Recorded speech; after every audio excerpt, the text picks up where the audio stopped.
92% of the Iranian people, they wanted to have nuclear weapon. He was the only one. He was the supreme leader, and he said, no, we're not going to do it because it kills indiscriminately large numbers. Iranians so far have used missiles about maybe 10 to 20 years old. Indian Prime Minister Narendra Modi was meeting, hugging, and laughing with Israeli PM Benjamin Netanyahu one day before the strikes were launched. Of course, the strikes were launched after Modi landed in India, but things have taken a very different turn since then. So are you saying that the United States and Israel didn't accomplish very much with this? No, they did not. They made a very bad mistake. They picked up the wrong person.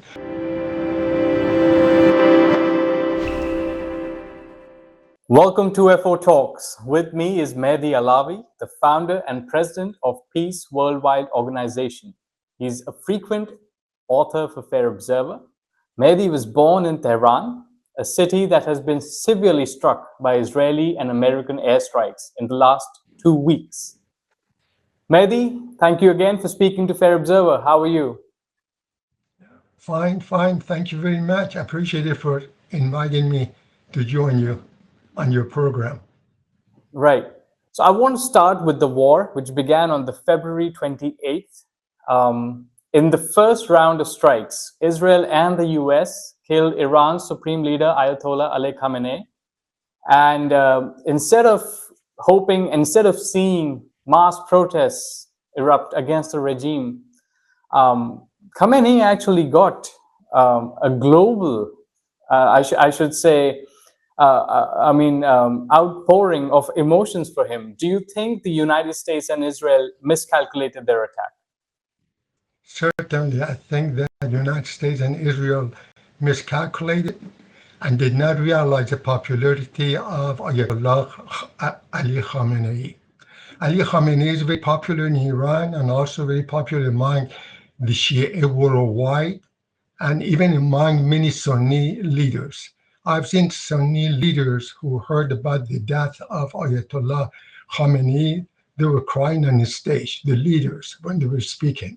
So it's very emotional issue for many Muslims, particularly Shia. Right. I don't think they really accomplished very much.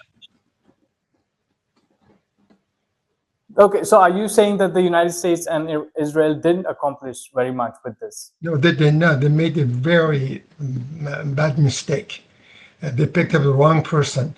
And one of the most important thing, and in the latest survey that done in Iran last year, 92% of the Iranian people, they wanted to have nuclear weapon. Ayatollah Khamenei was the only one. He was the supreme leader, and he said, no, we're not going to do it because it kills indiscriminately large number of people. And, with him gone, chances are Iran probably will go nuclear weapon. That was a big mistake they made. And another thing is very popular. I know that America made enemies for itself throughout the Muslim world. And I don't think the relationship of America with the Muslim world will ever be the same after killing Ayatollah Khamenei. How do you think that relationship is going to be like when you speak about the Muslim world and America? First of all, now that the war started, Iran warned over and over again. I said this time, if you attack Iran, because twice before US and Israel attacked Iran while Iran was negotiating. First time they did it, Iran forgave graciously and again went through negotiation. Second time they said, if happens third time, we're going to continue the war until we finish it up. So, since the attack on Ayatollah Khamenei, a person who's very, very popular in Iran and much of the Muslim world, Iran is fighting and destroyed all the American radar facilities in all the Persian Gulf areas. And so far that I know of, they had destroyed 10 of them, 5 of them for sure each one worth about $1 billion, approximately, about $1 billion. So, and also Iran has been attacking all the American bases, embassies, consulates, all that region. And it took America for 20, 30 years to become that strong, so powerful in those areas. So I think for sure, America would never be permitted by Iran to have base or facility in that region. Right. I want to talk And about that was a big calculation. Mehdi, I want to talk more about Iranian strikes on U.S. assets because, of course, as you rightfully said, they've struck American bases in the region, they've struck American embassies, consulates, and Iran has done that using two main weapons. First is ballistic missiles, and the second is drones. Now, one thing that we have seen since the war began is that the amount of launches from Iran have decreased. But I mean, how many weapons, how many missiles, how many drones does Iran really have? When they say that they're saving it for the fighting to continue for at least 8 weeks, how many more missiles and drones can we expect the IRGC to have? I think so far, according to Iranians, my information comes from American, Iranian, and the media. Iranians so far have used missiles about maybe 10 to 20 years old. And they just started using a little bit more recent missiles. And the recent missiles are even more destructive. If you shoot them hitting in Tel Aviv, have destroyed our whole neighborhood. One missile coming down and breaking into 80 different missiles, each one about a ton or so, has caused a lot of damages in different areas, in Haifa, in Tel Aviv, and all that. And Iran has much more than U.S. has. Prediction in the U.S. among the people who are familiar with American military storage is about maybe 2-3 more weeks. U.S. will not have any kind of defensive weapon, and all the sky will be open to Iran. But Iran, as mentioned repeatedly, they have at least 6 months to continue doing whatever they've been doing so far. I think it was a big mistake. They have to find a way to work it out with Iran. Right. So, but how are the ordinary Iranians in Iran seeing this war? Oh, ordinary. The fact of the matter is, a lot of Iranians has reservation about the government, not about the supreme leader, about the government. Iran has kind of two tiers. One is supreme leader, who is in charge of the military and justice. Then there's the lower tier is the president of Iran, who got popularly elected every 4 years, and he runs the whole country. Yeah, he has ministries and all that, runs the whole country. And even the supreme leader's budget comes from the government by President Dr. Pezeshkian, come from his. So, at the time, a lot of people were very upset at the economy and coming on the street from time to time. Now, everybody, even those people, many of them are apologizing and joined the rest of the nation in support of the government. So the U.S. attack for the second time, first time they did it last June, which united a lot of Iranians, but this time, the way they did it and eliminated the leader, it brought almost everybody together. And I don't know about any group in Iran that is really openly opposing the government at this time. American media keeps saying about Kurds and Balochis, but I haven't really seen any movement in Iran from either of them. I think they know that Iran, the movement is very popular, and they stand back. Right. So when U.S. President Donald Trump and Israeli Prime Minister Benjamin Netanyahu say that any moment now, Iranians are going to take up to the streets and topple the regime, they're not really correct in their assessment. No, they're not correct, and they made a big mistake on that. The calculation of U.S. and Israeli was when they go and attack Iran and eliminate the leader, people, that small minority, all armed for years by U.S. and Israel, they come to the street and start shooting, killing police, and do this and that, get the country in a mess. then the government will collapse. Because they'll be surprised and collapse. That did not happen. When they did it, they brought people together. And those guys with weapon and training in from Mossad and CIA, they didn't dare to come out because they knew, they'd be eliminated. The population is all pro-government. So maybe they did not succeed.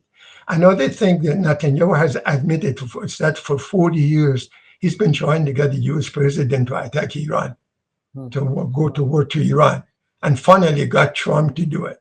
And Trump was really stupid to get involved in this, war.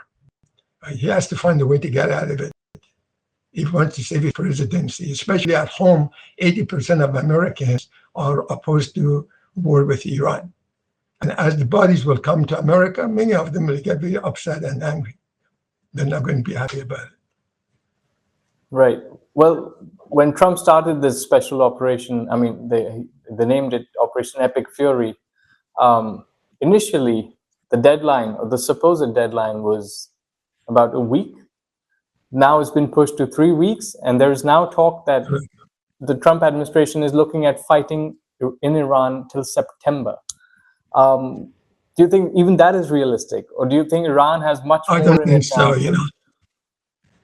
Iranian military is already telling the world. Just listen to one of the generals talking about it. Said the sky is very much open for us. We can hit any place we want in Tel Aviv. America doesn't have enough supplies to defend Israel. Another thing, the Arabs found that all these years they were letting in America to come in and put bases, and paying a lot of money for it. All the Arab countries are paying for all the expenses of American forces in the lands, in the hope that if someday they get attacked by anybody, the United States will come and save them. Now they're all getting angry because right now the U.S. is not helping them. All U.S. is thinking about Israel and working with Israel, leaving them wide open to Iranian attacks. So I think it's going to be permanent damage to American reputation worldwide, and it's going to be an end of American superpower. No question about it. Right. Well, Mehdi, can you tell us more about the other Gulf states? Because it's very interesting what we're seeing in this war. Iran is repeatedly carrying out drone attacks on countries like Bahrain, on Qatar, on the UAE, Oman, Saudi Arabia. Why aren't these Gulf states retaliating? Why aren't they striking back? No, the reason is because these Gulf states have no expertise. All the weapon equipment are provided by America, and the code to operate them all in hands of Americans, not in hands of the Arabs. These Arabs are not very smart. They never got the complete control. They have all the facilities under America, and they thought America would fight the war for them. Their own people are not trained in it. And even if they were trained, all the code and controls are in the hands of Americans. Therefore, they cannot do nothing. Even if they want to do it, they cannot do it. They do not train people trained to do it. And also, they don't have the code and facility to get the system operating. And that's why they're very angry at America. The Arabs are very upset. And of course, if you notice, some of the areas Iranians are hitting, I'm getting videos been sending me. The Arabs are very happy, the population, because these people are dictators, forcefully imposed on their countries. So the public are very happy, to see that, they're losing against Iran. Bahrain is a good example. The Bahrainians were dancing and singing when the bombs were hitting American bases. So, yeah. Right. There's actually a lot of censorship happening in these countries right now. The police is arresting people who are putting videos, images of Iranian hits on social media. So it's interesting how the information warfare is being handled over there. But Mehdi, one thing that has been talked about a lot is Saudi Arabia's strategic mutual defense agreement with Pakistan. Interestingly, Iran has not struck Pakistan yet, despite being neighbors, despite having a missile clash with Pakistan in 2024. why do you think Pakistan's not being attacked? And do you think other Arab states are going to look at Pakistan as probably somebody who's going to take the fight to Iran if the United States doesn't do it?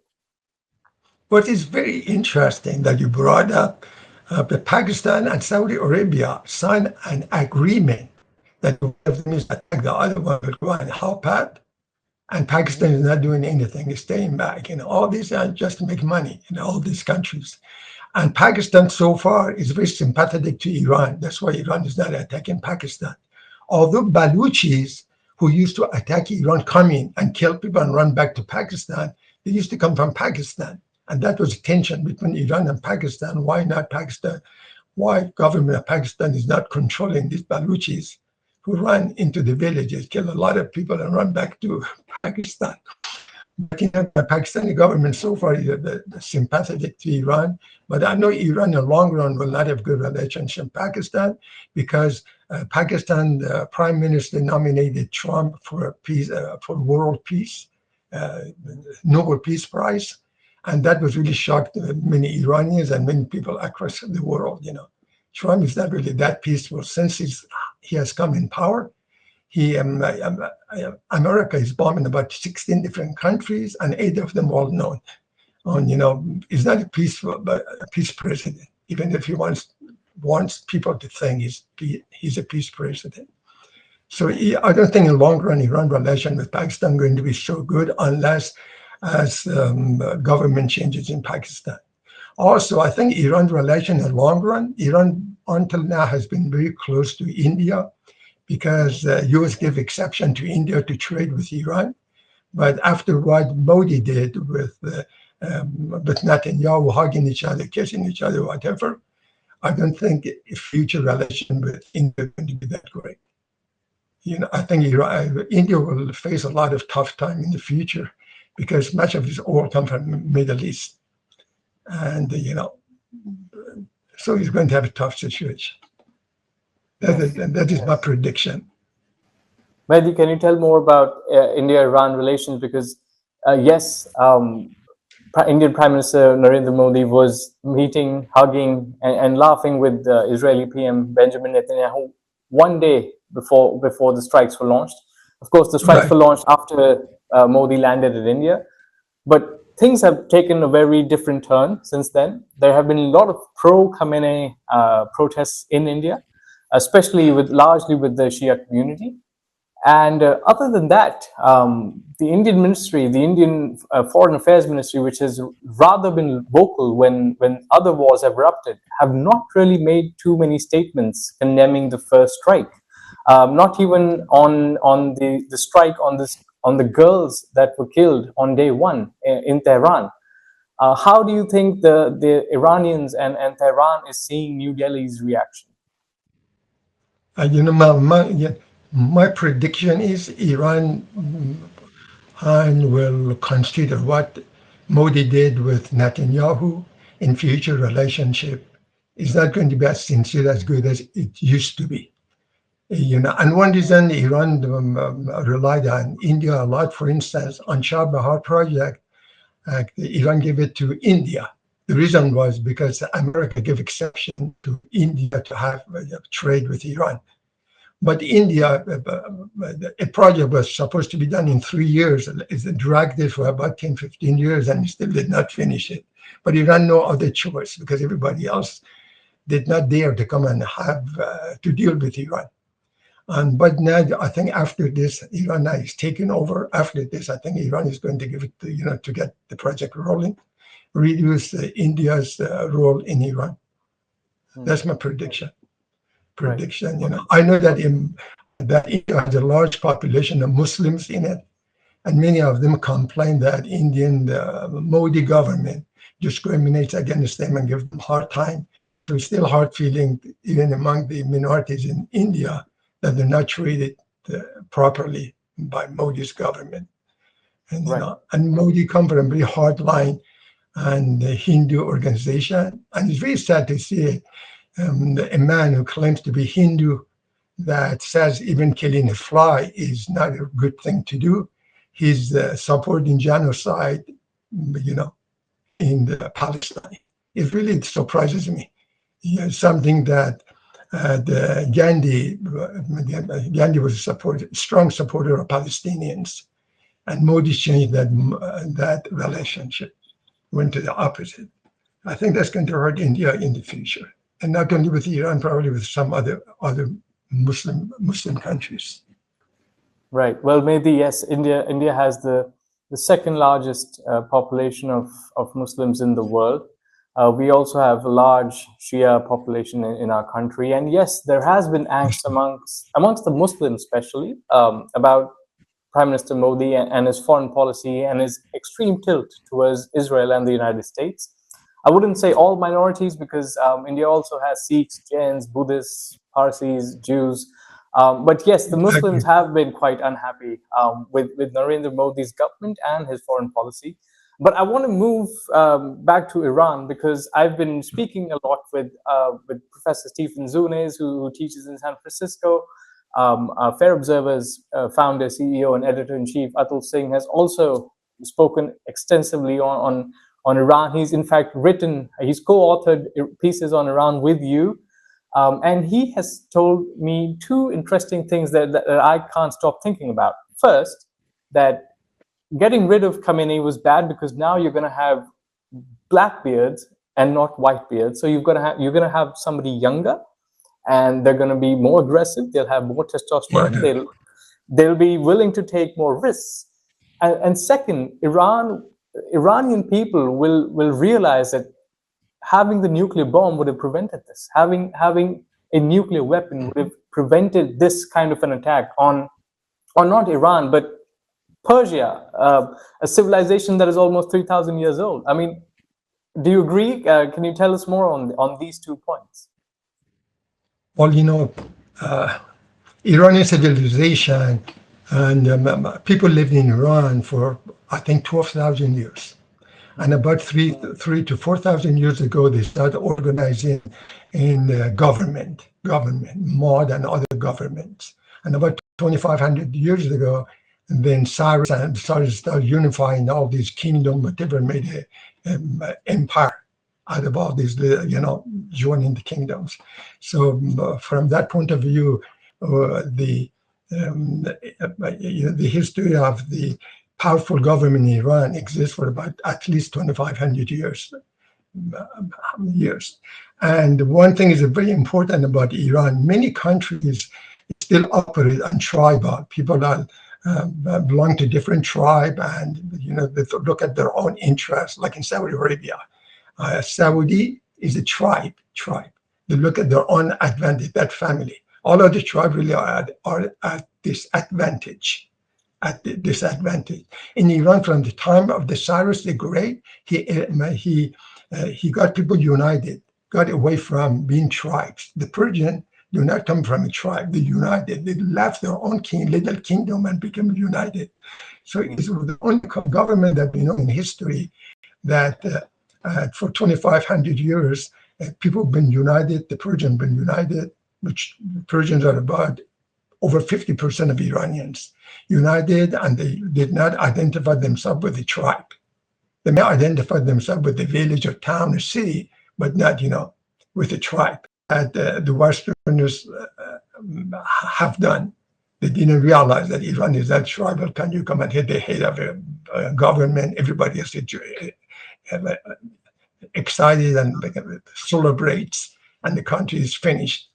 Because the Persians could unite pretty quickly. And even majority of Kurds in Iran are supported by government. Majority of Balochis supported. There is only a small pocket of these that are supported by U.S. for years, not just recently. Well, last about 47 years, put a lot of money on them. A small group among the Kurds and among Balochis who are armed and trained to come and interfere in Iran and cause issues. Do you think that'll happen? Because there are so many reports of that say that the CIA has been tasked to arm the Kurds. They've been tasked to arm the Balochis so that the Iranian regime will have internal pressure from Kurds and Balochis. Do you think that's going to happen? This is what the Western media is promoting, because I read it in the press here. Well, the US is going to be arming the Kurds and all that. If you notice, for the last week or two, Iran had bombed Erbil in Iraq, which was the base of the Mossad, CIA, and Kurds training. And I think Iran has disabled them to be able to do anything. And also knowing the popularity of Ayatollah Ali Khamenei, those people do not dare to come out, in my opinion. I don't think they're going to be threatened here. I don't see it as a threat. Okay, so Mehdi, how do you see this war developing further? Do you think Iran and the United States will be able to find an off-ramp, or do you think it's going to escalate and is going to protract into what we already have, something like in Russia and Ukraine, but except there's not really boots on the ground yet? I don't honestly think it's going to escalate. And the reason is because America is going out of weapons. America right now bringing weapons to Middle East from South Korea, and going to all different areas, bringing weapon in. And it's going out of weapons. So I think, if Iran persists, Iran will be with no challenge in the Middle East and that area, and probably will end up in the destruction of the state of Israel and restoration of Palestine, where the Christian, Jews, and Muslims can live together in peace again.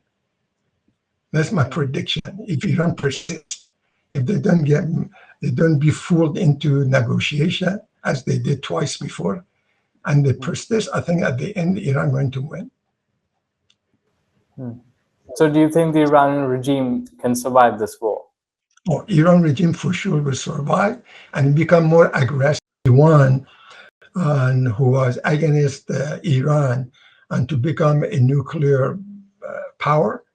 And I said last year, when a poll was taken, 92% of Iranian favor nuclear Iran. So I think it doesn't matter what this new leader wants or not, he'll be pushed into it. Even if he wants to follow his father's footsteps, gradually he's going to, he has to give in. He will not be as popular as his father, that people decide not to do anything. And 92% is very high percentage supporting nuclear Iran. So he'll be gradually persuaded or forced into it to go along. Right. And I agree with you. Another thing I think many countries do not think about it, Iran is really the protection and for Pakistan, India, China. If, I've been following American policies for years. From Lyndon B. Johnson has been, they want all countries to be small countries to be able to control them. So once they break Iran, if they could break Iran, which they will not be able to do it, thank God, otherwise the future of Pakistan, Afghanistan, and Iraq, they wanted to break Iraq into 3 countries, but they didn't succeed because of Soleimani. India is a big country. They love to break India into pieces. All those countries are, but Iran is really the one and protecting all those countries. And they go after China. They want to make every country consistent with small countries so that they can easily control and have their hegemony over the whole world. And that's really the reason I work with Russia is exactly that. They want Russia to be broken into countries. It's the biggest country in the world with the biggest resources, and they know someday they need resources of Russia. They like to see Russia broken down, and then conflict in Ukraine will continue for a while, until they have no more weapon to fight. Well, Mehdi, I'm glad that you brought up Russia, because, and I want to end this conversation on not just Russia, but also China. There are reports that they're helping Iran. China is helping Iran with satellite imagery, and Russia is constantly in touch. Moscow is constantly in touch with Tehran. How do you think these 2 countries are playing in this region? I think right now both of them are trying to help Iran because if Iran breaks down, and for instance, for Russia, already on one side being attacked from Ukraine, then on the south side be attacked from American forces from Iran. It's not really it's not something they like to have. So Russia definitely is helping Iran. I like to see Iran a little bit self-interest, because as long as Iran is cutting everybody else's oil production, whatever, Russia becomes in demand for oil. Therefore, the economy improves even more. And already has a good economy, but it will improve better. And, so a little bit Iran has to be careful with Russia. But with China definitely is giving intelligence to Iran. And China knows if Iran falls, sooner or later will be China. They're going to want to break China into different countries. And China has a lot of different cultures in it. It's not like one, it's not a uniform culture. It has a number of cultures, cultures. Yeah. In the ancient time, many of the top ministers of China are Persians. A lot of Persian communities even exist in China. So China consists of many, many different cultures. So the way America thinks of it, let's break Iran, then we can break Pakistan, then we can break India, then we can break China. And of course, they want to break Russia. Well, fascinating and a brilliant take on what's happening, Mehdi. And of course, you've got sources from Iran who are telling you what's happening. Thank you again for speaking to Fair Observer. Yeah, I want to mention one thing. United States since 1971 and has exerted sanctions against many countries, invaded a number of countries, attacked a number of countries, even now is bombing a lot of countries, have caused nearly 40 million deaths and destruction. I'm hoping America come to senses instead of forcing its desire on other countries to start having peaceful relationship with other countries. And I honestly believe if America goes peacefully and pursue peace rather than war, or in attaining its goals, America will definitely succeed and will become popular across the world. But if continues this kind of animosity and warmongering, I think it's pretty much end of its empire. Brilliant. Thank you, Mehdi, for speaking to Fair Observer. It was a pleasure having you. Thank you very much for inviting me. Join the conversation at Fair Observer and subscribe to our YouTube channel.